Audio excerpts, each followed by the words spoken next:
ओम शरणागत दीनार्थ परित्राण परायणे सर्वशार्ति हरे देवी नारायणी नमोस्तुते। नमस्कार, स्वागत है आपका आचार्य वाणी में। मैं आचार्य डॉक्टर विक्रमादित्य आपके साथ हूं। सिंह राशि वालों के लिए जून का जो ये अंतिम समय चल रहा है, ये क्या कुछ करने के योग बनाने वाला है। देखिए, समय कभी एक जैसा नहीं रहता, ग्रहों का परिवर्तन होता है और उस परिवर्तन के अनुसार से हमारे जीवन में परिवर्तन को हम समझ सकते हैं कि क्या कुछ होने के योग हैं, कैसे हमने कर्म किए हैं, उसका प्रभाव हमारे जीवन में कैसा पड़ने वाला है।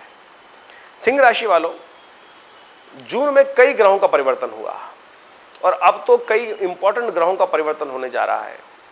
शनि मंगल का षडाष्टक युग चल रहा था, वो समाप्ति की तरफ है।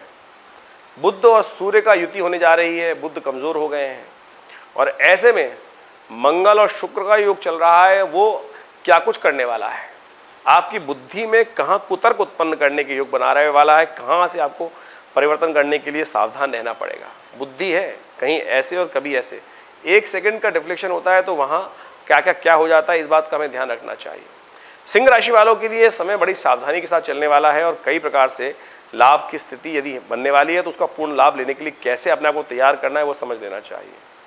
सबसे पहले समझ लीजिए कि आने वाले समय जो में कैसे आपके लिए जो दिन है, वो जून के अंतिम दिन जो चल रहे हैं, वो क्या कुछ योग बनाने वाले हैं। सबसे पहले हम बात कर लेते हैं 21 जून की। 21 जून का यदि पंचांग की बात करें तो उस दिन सबसे पहले पंचांग दिखा रहा है आषाढ़ शुक्ल पक्ष की तृतीया तिथि है, बुधवार का अवसर है, पुष्य नक्षत्र विद्यमान है।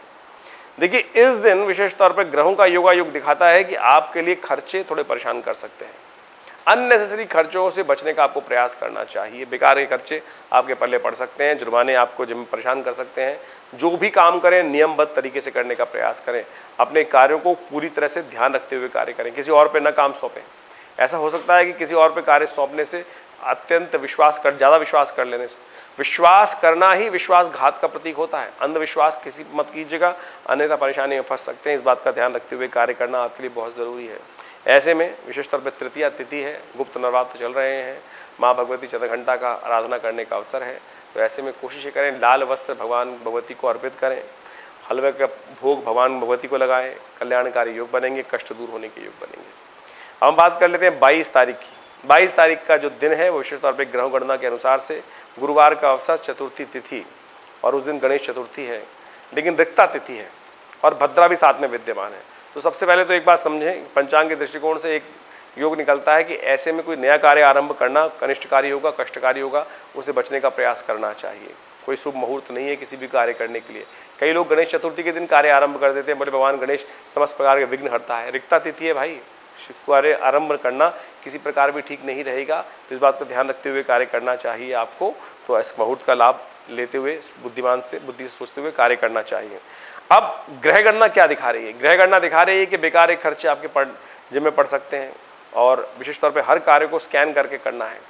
अननेसेसरी की जिम्मेदारी किसी की ना लें और किसी का भी जिम्मेदारी का काम समय से पूर्ण करने का आपको प्रयास करना चाहिए, अन्यथा कोई ना कोई बेकार की बात आपको सुनने को मिल सकती है। तो इस बात का ध्यान रखते हुए कार्य करें, कार्यों को बहुत बढ़िया तरीके से। अननेसेसरी का गुस्सा, अननेसेसरी का अड़ियलपना आपको परेशानी में डाल सकता है। शनि महाराज वक्र गति में चल रहे हैं, हो सकता है कि वो वक्र गति आपको कष्ट दे दे, उसके निमित्त उपाय करें। केले का दान करें, छोटी सी बात बता रहे हैं, वो आपके लिए कल्याणकारी रहेगा। केले का पूजन कर लें, थोड़ा सा जल में हल्दी मिलाकर केले पे डाल दीजिए, वो केले के पेड़ पर, वो आपके लिए कल्याणकारी होगा।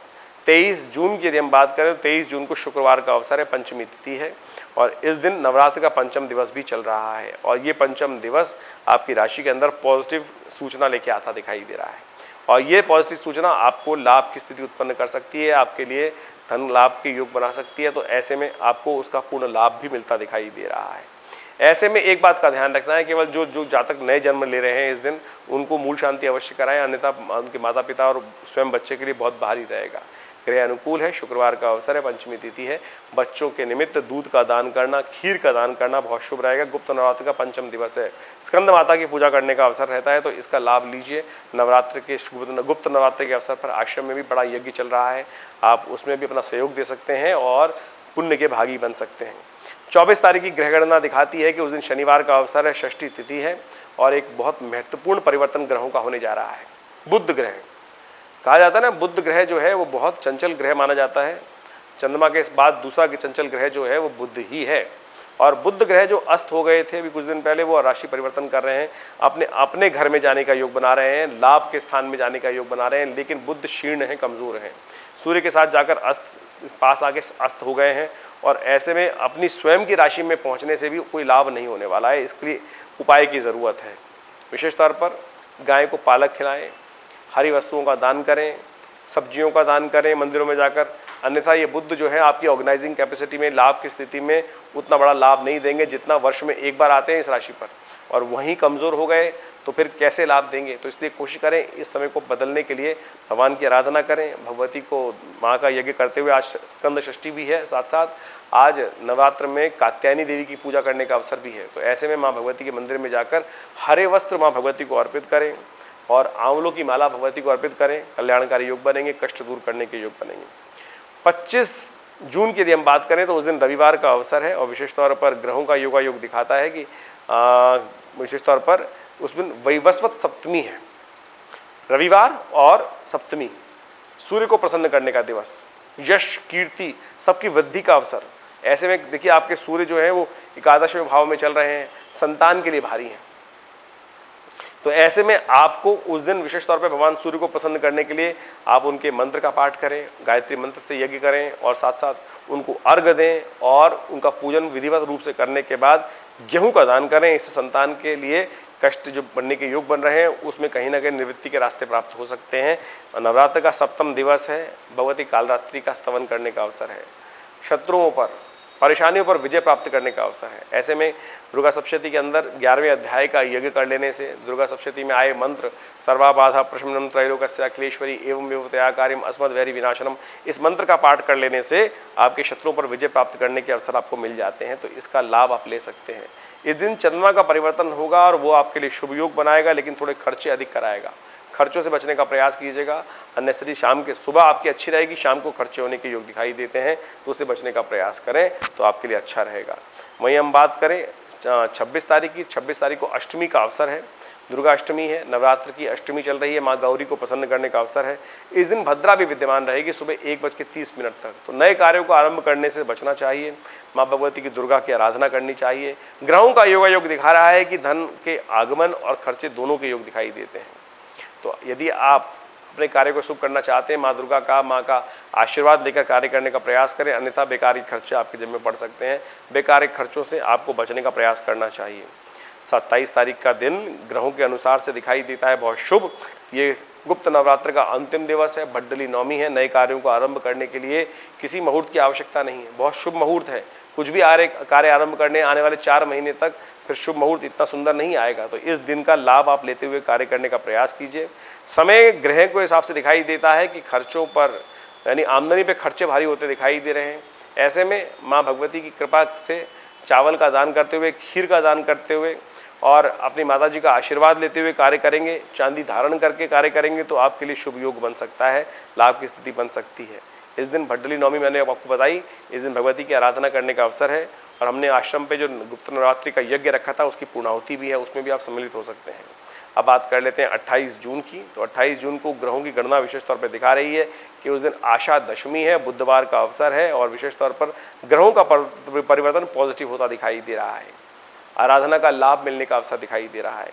गज केसरी योग विद्यमान है, धन आगमन के योग दिखाई देते हैं, लेकिन फिर भी कुछ बेकार के काम आपके जिम्मे पड़ सकते हैं, उनसे बचते हुए कार्य करने का आपको प्रयास करना चाहिए। अन्यथा लोग आपकी सीधेपन का अननेसेसरी फायदा उठाकर अपने बेकार के काम आपके कराने के योग बनाते दिखाई दे रहे हैं। तो बुद्धिमानी के साथ कार्य करने का प्रयास करें, समय का सदुपयोग करने का प्रयास कीजिए। 29 तारीख को ग्रहों की गणना दिखाती है कि इस दिन आपके लिए जो समय है वो विशेष तौर पर पॉजिटिव रहेगा। समय का लाभ आप यदि अपने आप को बैलेंस कर काम करेंगे तो बहुत बढ़िया से लाभ उठा सकते हैं।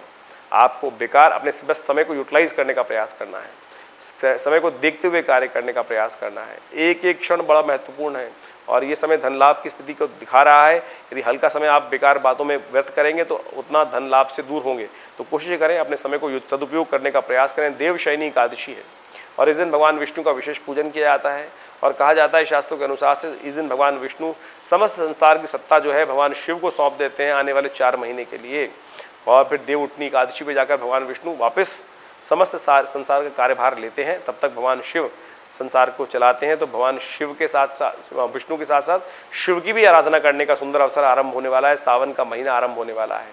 हमने विवेकानंद योगाश्रम में इस सुंदर अवसर पर पूरे 60 दिन के लिए, इस बार सावन 60 दिन का है, 60 दिन तक रुद्राभिषेक का आयोजन किया है। आप सब लोग इस सुंदर कार्यक्रम में भाग लेकर लाभ की स्थिति बना सकते हैं। बड़ा सुंदर योग बनने वाला है। ऐसे में समस्त कष्टों को दूर करने के लिए भगवान शिव का नित्य प्रति रुद्राभिषेक विवेकानंद योगाश्रम में रखा जाएगा। उसका लाभ आप लें, कल्याणकारी योग बनेंगे। एकादशी है, तो ऐसे में चावल का दान करना और एकादशी का व्रत करना बड़ा कल्याणकारी रहेगा, लाभ की स्थिति को उत्पन्न करने वाला रहेगा। 30 जून के लिए हम बात करें तो 30 जून को ग्रहों की गणना दिखाती है कि इस दिन शुक्रवार का अवसर, द्वादशी तिथि और साथ साथ चंद्रमा का परिवर्तन जो होने जा रहा है वो आपके लिए बड़ा शुभ रहेगा। ग्रहों योग के अनुसार से आपके जीवन में लाभ की स्थिति उत्पन्न होगी, लेकिन थोड़े खर्चे ज्यादा बढ़ते दिखाई दे रहे हैं।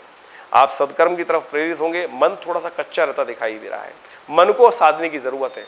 मंगल परिवर्तन की तरफ जा रहे हैं, मंगल बड़े कमजोर थे और ऐसे में चंद्रमा भी कमजोर हो जाने से मन में कच्चापन रहेगा, हिम्मत नहीं कर पाएंगे। इसलिए हिम्मत करें, हिम्मत करेंगे तो बिल्कुल लाभ की स्थिति उत्पन्न कर सकते हैं। थोड़े खर्चे आपको जरूर परेशान करते दिखाई दे रहे हैं, उनको बैलेंस करने की जरूरत दिखाई देती है, अन्यथा परेशानी में फंस सकते हैं। तो कोशिश करें, भगवान का स्तवन करें, भगवान शिव का स्तवन करें, गौ पूजन करें, कल्याणकारी योग बनेंगे। शनि मंगल का परिवर्तन होने जा रहा है और कई पिछले 50 दिनों से मंगल जो विशेष तौर पर अशुभ योग बना रखा था, षडाष्टक योग बना हुआ था, वो परिवर्तन होकर मंगल अब शक्ति संपन्न हो जाएंगे। हिम्मत जागने के योग बनेंगे कल से और परिवर्तन का योग बनेगा। आपके लिए परिवर्तन थोड़ा सावधानी भरा रहना चाहिए, क्योंकि मंगल शक्ति संपन्न हो जाएंगे लेकिन शनि के सामने आ जाएंगे और ऐसे में शनि का समसप्तक योग बनेगा। ये संसार में विप्लव उत्पन्न करेगा, आपके मनोमस्तिष्क में द्वंद्व उत्पन्न करेगा। उससे बचते हुए कार्य करना है, उपाय हम आपको बताएंगे। इसका अलग से एक वीडियो बना रहे हैं कि शनि का जो मंगल का षडाष्टक योग खत्म होकर समसप्तक योग बनने जा रहा है, यह क्या कुछ करने जा रहा है, उसको देख लीजिएगा, उससे आपको रास्ता मिलेगा। धन्यवाद।